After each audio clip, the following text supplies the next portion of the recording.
This is a recorded interview conducted at the Victoria Police Centre on Tuesday the 19th of April 2016. Greg, do you agree that the time is now 12:25 p.m. by my watch? Yes, I do. Okay. What is your full name? Greg Kasarik. Okay, Greg, I intend to interview you in relation to possessing a drug of dependence. Okay, before continuing, I must inform you that you do not have to say or do anything, but anything you say or do may be recorded and given in evidence. Do you understand that? Yes. I must also inform you of your rights. You have the right to communicate with or attempt to communicate with a friend or relative to inform that person of your whereabouts. Yes. You have the right to communicate with or attempt to communicate with a legal practitioner. If you're not a citizen or permanent resident of Australia, you have the right to communicate with or attempt to communicate with the consular office of the country of which you are a citizen. Yes. Do you understand these rights? Yes. Do you wish to exercise any of these rights before the interview proceeds? You've already given me opportunity, so that's fine.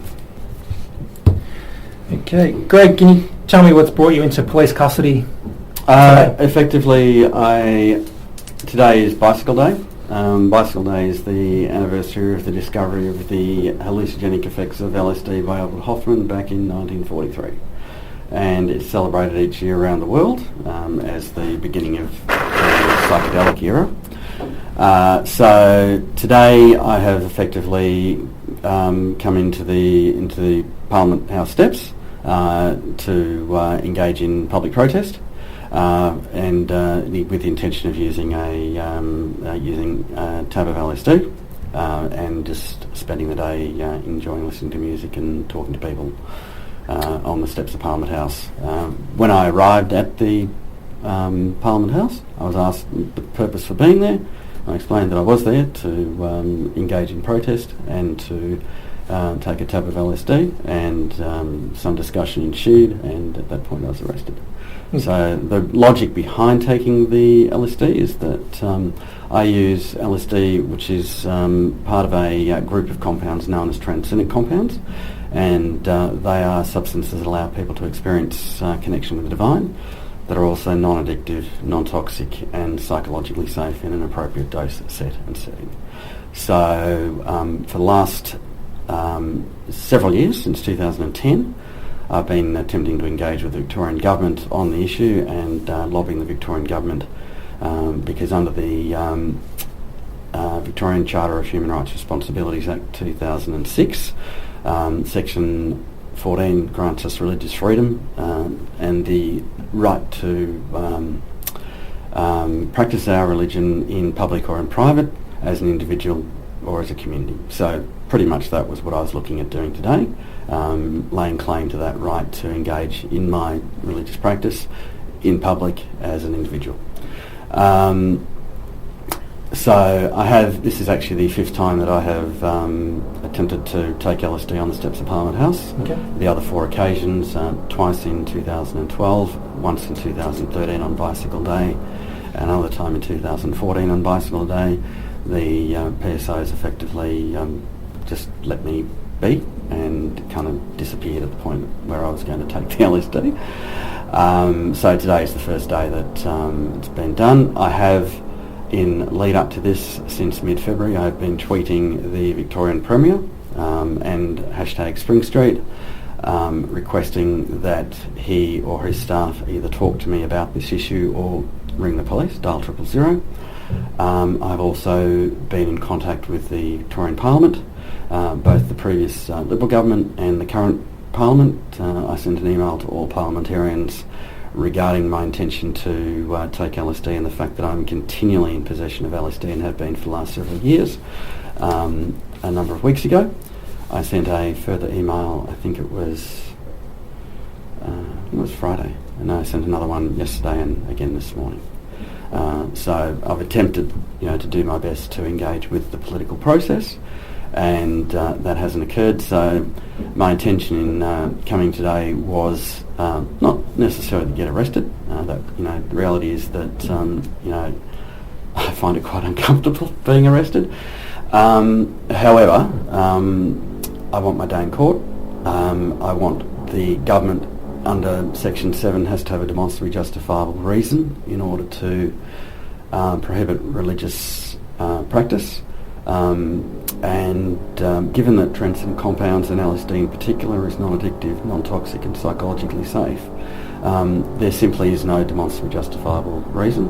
And with a Bachelor of Science honours in psychology, I'm fully aware of what the research is, and I'm in contact with quite a number of the leading researchers around the world, and they pretty much concur that what I'm saying is actually correct. So my intention today was to ideally just sit there and have a great day, but now that I'm in the position that I'm in, my intention is to do what I've been trying to do for the last several years, and that's actually ask the magistrate to refer under section 33, I think it is, of the Charter to the Victorian Supreme Court, so that a statement of incompatible interpretation or inconsistent interpretation, I can't remember, can be handed to the Victorian Government.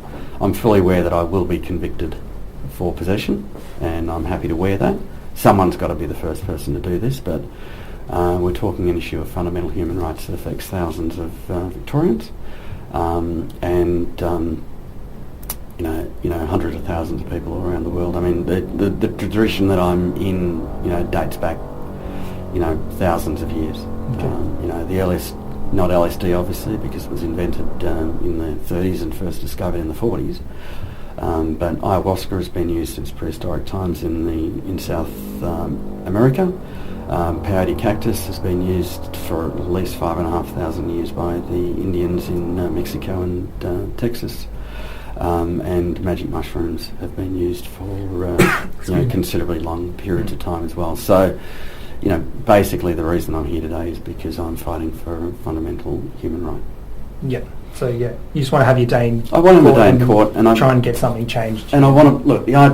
The reality is, if the government can provide a demonstrably justifiable reason, as required by Section 7, then that's fine. But in the 5 years that I've been attempting to discuss this issue with them, they've made it the feedback that I've got from behind the scenes is that they know that they can't win in court. Okay. Which is pretty much why I've been ignored. Yeah. I have actually gone into the Liddell Police Station on 2 occasions and Warburton Police Station on 1 occasion, and explained what I did and invited them to arrest me, and that was back in 2013. And I was told basically go away and stop wasting their time. Okay. So today is basically the culmination of quite a long effort in trying to achieve religious freedom, and dare I say, just the war on drugs is just a total waste of your time. It's a total waste of everyone's time, and I think recognising that it's also a human rights issue may go something towards getting sensible evidence-based drug policy in this country. Yeah, I can't really argue that, but I suppose that's not my job. Not your job, no. No. So would you agree you were sitting on the steps of Parliament? I was actually getting prepared. With an A-frame. A-frame, yes, that you've taken photos of, and with my golden retriever. Yep. And I had 2 officers initially approached, and I introduced myself, gave them my driver's licence, and explained why I was there. And I think they did a bit of a double take. I don't expect people to come along and they're using LSD. And at that point, a conversation ensued for a while. A number of the PSOs came along, and one of the seniors, I'm not sure if it was a senior PSO or an actual police officer, came along. The older gentleman? Yes, he was a sergeant. By the name of Greg. Yes, he's a sergeant from Melbourne East. He was the one who basically made the decision to arrest as soon as, pretty much when I explained the situation, he made the decision to arrest at that point. Yeah. So that was going to be my next question. So would you say you were approached by a sergeant by the name of Greg, and then he had a conversation with you? Yes, yeah. He actually initially... I wasn't present? He actually initially came along, I think because he was confused. I think he actually thought that I was wanting to protest higher up on the steps than I was allowed to. Okay. And then one of the others explained, well, actually, he just told us he's going to take a tab of LSD. And he then, went into a formal kind of... more formal approach, and asked me if I was in possession of LSD, and then I said yes, and asked me where it was, and at that point I already explained that I had 2 tabs on me, and at that point I showed the officers whereabouts those 2 tabs were located, one which was in my bag in a side pocket, and the other which was in a book called Why Good Things Happen to Good People. that I'm in the process of reading. Okay, beautiful. I'm going to show you a few photos just that we took out at the scene. Yes. So there might be a couple of repetitive ones, but That's all right. we'll go from there. I'll just can you just tell me what you see in this photo? Yes, that's me sitting in front of my A-frame. Yep. So that's me sitting in front of the A-frame that I brought with me this morning as part of my protest.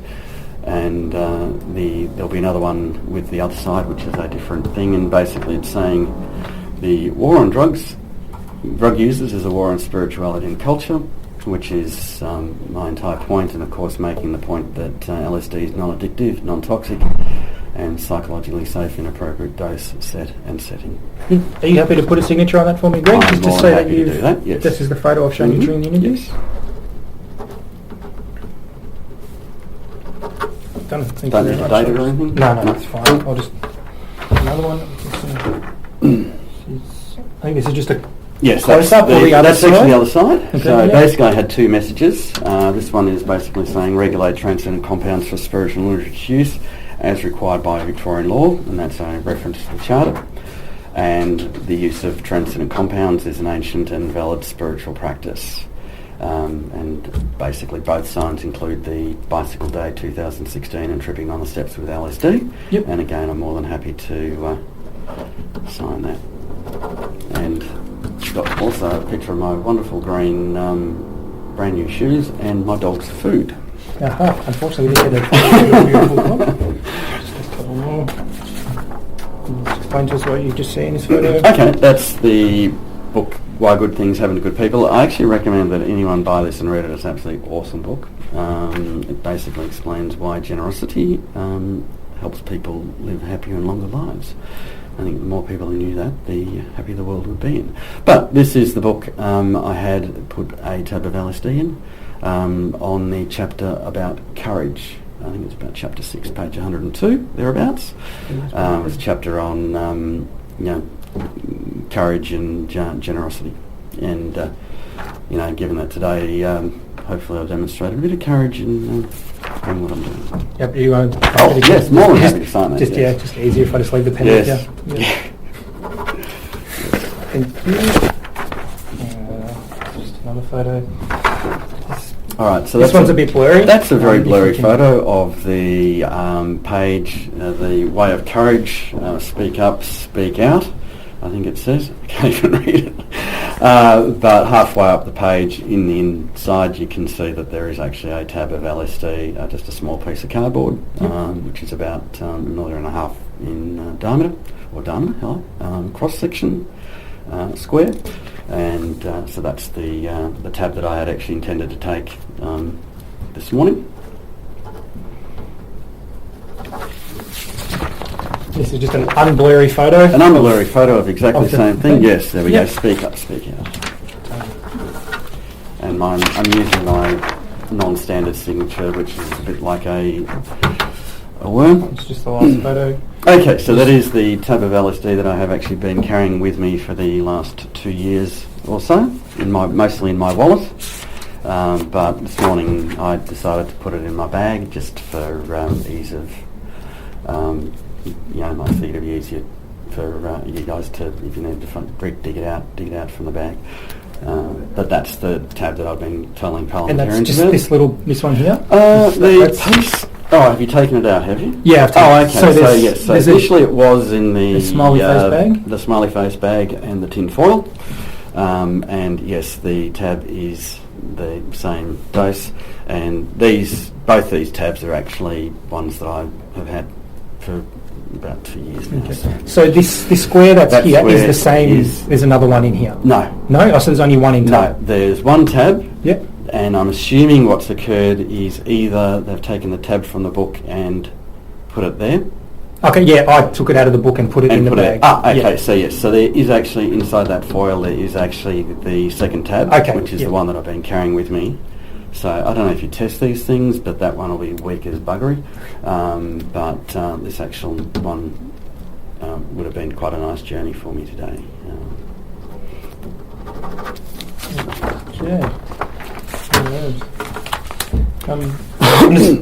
going to summarise basically just a quick way what happens. You've turned up today at Parliament House to have a peaceful protest in relation to being able to take LSD, saying that it's not addictive. LSD specifically and transcendent compounds generally? Yep. Yes. You've been approached by some PSOs at Parliament House and a sergeant from Melbourne East. Yes. A conversation has ensued from there. You've stated to the sergeant that you do have some drugs on you, and then another conversation has ensued. You pointed out where the drugs were, and then they've just been removed, and then you were subsequently arrested and taken back here to the Victoria Police Centre. Yes. And then interviewed. Pretty much, that's it. Yes. Okay. Do you have any further questions? No, I don't. Yeah, okay. Okay, Greg, you're going to be charged with the offence of possessed drug of dependence. Okay, you do not have to... I'm actually a bit curious about that possessed drug of dependence because... there might be a specific charge for possess LSD. I mean, the thing is, it's actually not a drug of dependence. It's totally non-dependent, that's the whole point. Okay. So... There might be a specific charge. I'd actually, standing up in court, I don't think ethically I could plead guilty to possessing a drug of dependence because I haven't possessed a drug of dependence. Okay. LSD, yes. But I don't like, I think I'd find it very difficult to agree with the... Because the whole thing of drug of dependence is political. It's designed to make people like myself seem like we're addicts. Which I'm not saying that. No, I'm not. All I'm saying is that if there is another charge, that can be a bit more possess specific. drug of dependence / possess LSD.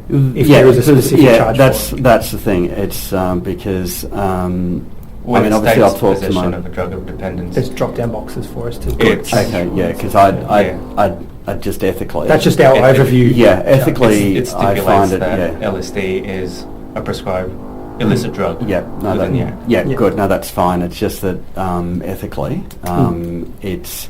it's sort of like if you tripped over and knocked someone down the steps and they charge you for punching them in the face. It's sort of like the analogy that I use. You'd say, yes, I tripped over and knocked him down the steps, but I didn't punch him in the face. Yeah. Okay. I'll just continue on with just this last little bit. Yep. You do not have to say anything unless you wish to do so, but whatever you say may be recorded and given in evidence. Yep. Do you understand this? Perfectly happy for that. Do you wish to say anything else in relation to the charge? Look, not really, no. Only that, obviously, I have no idea what happens when I go to the Magistrates Court and actually to be referred to the Supreme Court.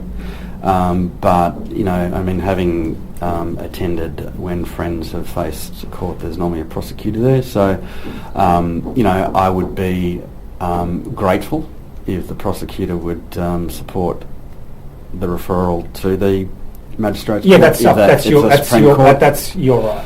Under the Act it appears that the judge has the magistrate has the decision, and if the prosecuting whoever's doing the prosecution can sort of say Victoria Police prosecutor at the magistrate's level. So if that person would be able to say yes, this will, because the reality is if the magistrate refuses, then pretty much the next day I'll be back on the steps. I've been arrested once now, so I'm going to keep on, up until I get to the Supreme Court, I'm going to keep on getting arrested until as long as it takes. Until it gets there. Because I don't see any point in just getting a conviction and nothing to show for it. Some of the people that I admire most have been arrested, such as Nelson Mandela and Gandhi and even Jesus. All got arrested, so I've got no problem with being arrested. No worries. So, do you wish to make a further statement in relation to the matter? No. I'll shut up now. Okay. Last little thing is just something about fingerprints. Yeah, that's fine. Okay. If you want to fingerprint me, that's cool. We'll just go through the normal spiel. Yep. You are believed to have committed the offence of possess drug of dependence / possess LSD. Yes. Your fingerprints are required for identification. Mm-hmm. Your fingerprints may be used as evidence in court. Yes. If you refuse to give your fingerprints voluntarily, a member of the police force may use reasonable force to obtain them. Mm-hmm. If you are not charged with a relevant offence within 6 months, or is so charged but the charge is not proceeded with, or you are found not guilty of the offence or other relevant offence before the end of that period, then your fingerprints get destroyed. Right. How do you... Oh, okay, yeah. So... Okay, so because with this, My next question is going to be, do you understand this I information? understand it. It's Yeah. just that if it goes to the Supreme Court and bounces back, that's going to take longer than 6 months. Yep. So if I do get convicted, I think because that occurs at the point where it comes back from the Supreme Court. yes, once a decision is made. Yeah, so... I think what this is... they retain or this they- will say this will be retained until a conviction is recorded. Yeah, okay, Yeah. fair and enough. then if it gets all the way, say, to the Supreme, and then Yeah. they'd be like, no, nothing happens, no, Yep. no conviction, whatever, I get sent a Yeah. notification and send it off to the Okay, fingerprint. no, press, look, I'm cool. Look, fingerprints reality are is destroyed. I signed up for everything this morning when I got out of bed, so, Yep. I'm not going to, argue the small The stuff. small stuff, yeah. Do you wish to comment on any of the information about fingerprints? No, not really. Do you consent to giving your fingerprints? Yes. I could kind of ramble on about how they're not as good as people say they are. Fingerprints? Yeah, new scientist. It's a problem with reading a lot. I'm just going to finish up the interview. Yep, Okay, by all means. Greg, do you agree that the time is now 12:47 p.m.